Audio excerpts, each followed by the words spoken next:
Le retour au pays est triomphal. La foule s'étale à perte de vue. Étienne Tshisekedi a 83 ans. Il vient de passer près de 2 ans en Belgique pour se soigner. Il n'a plus la fougue de ses jeunes années, mais cet accueil spectaculaire prouve qu'il reste aux yeux des Kinois l'opposant ultime en RDC. Opposant, il ne l'a pas toujours été. Au début des années 1960, il entame sa carrière politique aux côtés de Joseph Désiré Mobutu.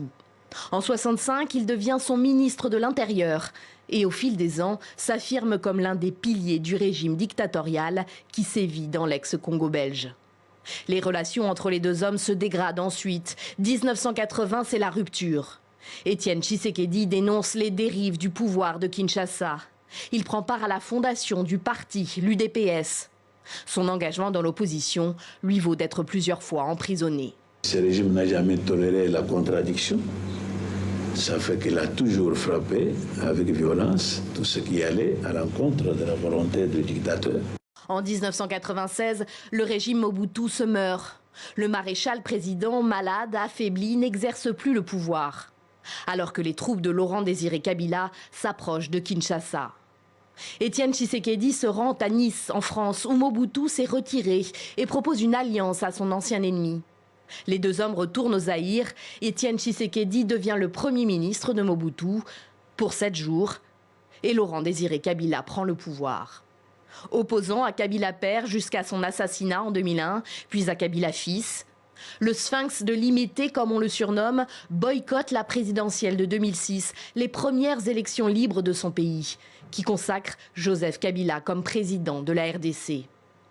5 ans plus tard, en 2011, il joue le jeu démocratique et fait activement campagne. Attention, réfléchissez bien quand vous irez voter. Ne mettez pas n'importe quel bulletin dans l'urne. Il faut suivre mes consignes si vous voulez que le changement arrive dans notre pays. À la suite d'un scrutin décrié, Joseph Kabila est une nouvelle fois proclamé président de la République.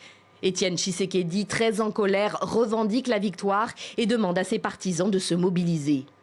Je vous demande à vous tous de rechercher ce monsieur partout où il est dans le territoire national et de me l'amener ici vivant. Depuis lors, il se fera appeler président et prêtera même serment chez lui dans sa résidence de Limité à Kinshasa.